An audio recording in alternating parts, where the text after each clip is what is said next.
Salut tout le monde! Aujourd'hui, on va nettoyer le grain qu'on a récolté dans les semaines précédentes. Je me trouve actuellement dans la pièce que j'ai fabriquée, qui est simplement une structure de bois recouverte de plastique avec une lumière au plafond. Et puis cette pièce-là sert à nettoyer le grain finalement parce que c'est quelque chose qui fait quand même beaucoup de poussière. Donc c'est quand même nécessaire si on ne veut pas cochonner toute la place. Ça se fait assez simplement, avec des moyens très rudimentaires, encore une fois. Ça pourrait être beaucoup mieux que ça. Par contre, ça fait le travail, donc voilà, c'est ça. Euh, Suite à avoir battu et vanné le grain, ben, il reste encore des particules à l'intérieur, des particules séchées qui sont collées sur les grains, mais aussi encore des petites branches. Donc on a quelques petites opérations qui sont pas très longues à effectuer, puis ça va nous amener à un grain qui est propre et prêt à être moulu. Ici, on a un des bacs de sarrasin. Comme je vous disais, il reste encore de la petite branche. Et puis, je ne sais pas si vous voyez sur les grains, oui, on le voit bien. C'est ça, il y a des petits morceaux là, qui restent attachés sur les grains. Et puis, il faut absolument se débarrasser de tout ça avant de moudre. Puis, on va réaliser ça avec quelques opérations, comme je vous parlais, qui sont très simples.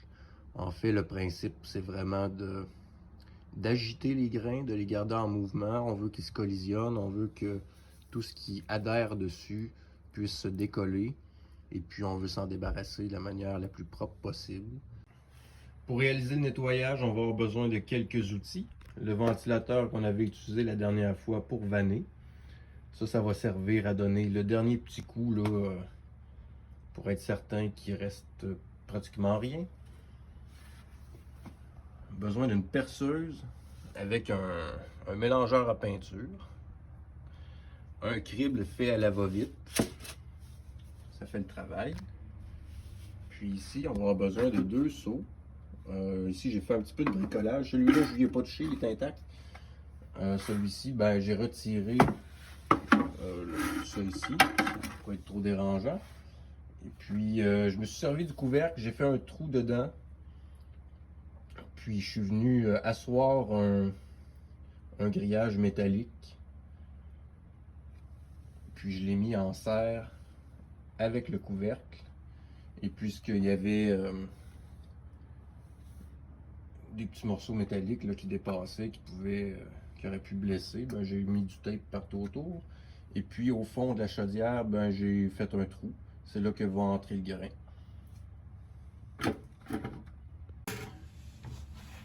C'est quelque chose qui fait quand même de la poussière, moins que quand on fait de la farine. Donc, je vous recommande de porter un masque. Là, pour le bien de la vidéo, j'en porterai pas, parce que vous m'entendrez pas très bien. On remplit le seau. On vient le mettre par-dessus. Bon.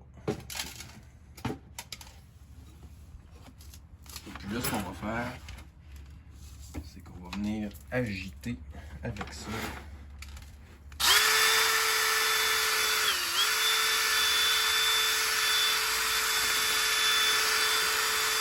Donc ça, cette opération-là, on va la réaliser pendant quelques minutes.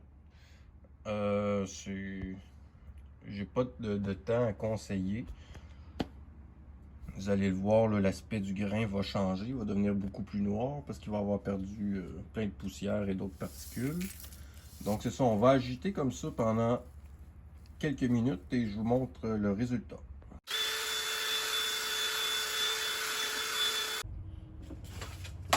J'ai brassé un bon, je dirais 3 à 5 minutes.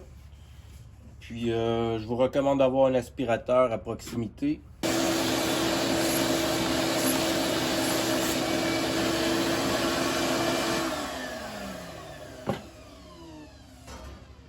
J'ai enlevé l'excédent de poussière qui venait s'accumuler ici pour être certain d'avoir un bon résultat.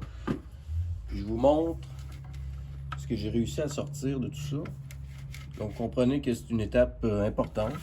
Ça, c'est peut-être tout ce qui restait collé sur les grains. Donc c'est débarrassé. On ramasse ça à l'aspirateur. Le grain est beaucoup mieux. On voit que il a sa couleur réelle, normale, là, une fois qu'il est dépoussiéré et dépourvu de tout résidu. Le grain a l'air de ça, ce qui est beaucoup mieux. Je ne sais pas si on va bien voir à la caméra, mais on voit que c'est beaucoup plus propre. Il va rester maintenant les petites branches à enlever. C'est parti pour le petit coup de vannage.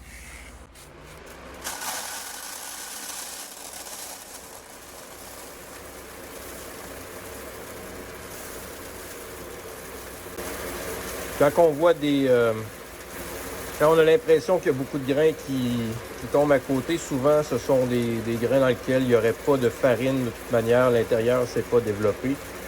Ce qui fait que c'est juste une coquille vide, légère, qui s'envole facilement au vent. Donc on est bien content de s'en débarrasser.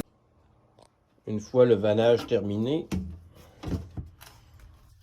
on va cribler de manière très artisanale. Ça ne sera pas évident, étant donné que je tiens la caméra. Simplement secouer comme ça. Si jamais on voit qu'il y a des branches qui passeraient à travers le crible, on va les ramasser tout simplement. Sinon, on peut le faire par le dessus ici. On peut le faire pendant que ça tombe.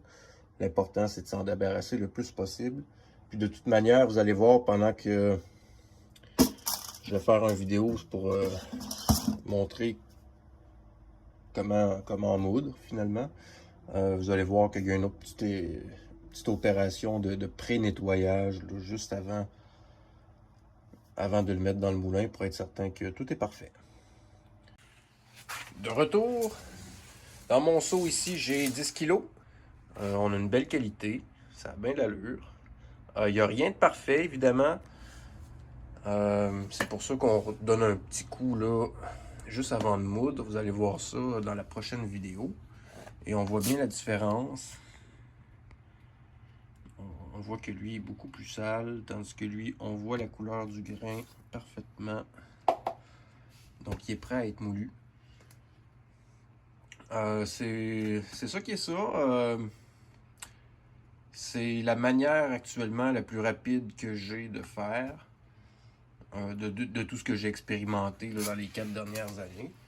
Ça fait le travail, ça pourrait être mieux en termes de rapidité évidemment. Et bien sûr que le temps de cette opération-là va dépendre de ce que vous allez avoir laissé. Là, finalement, prochainement, bien, je vais vous montrer comment est-ce que je fais pour moudre. Puis, c'est la partie la plus intéressante. Le nettoyage, ben, c'est obligé, hein, finalement. On n'a pas trop le choix si on veut un produit de qualité. C'est pas la plus intéressante à faire, ni la plus satisfaisante, mais ben, c'est ça. Au moins, on se ramasse avec un produit qui a de l'allure au final. Donc, en espérant que ça vous a inspiré. Puis, à la prochaine!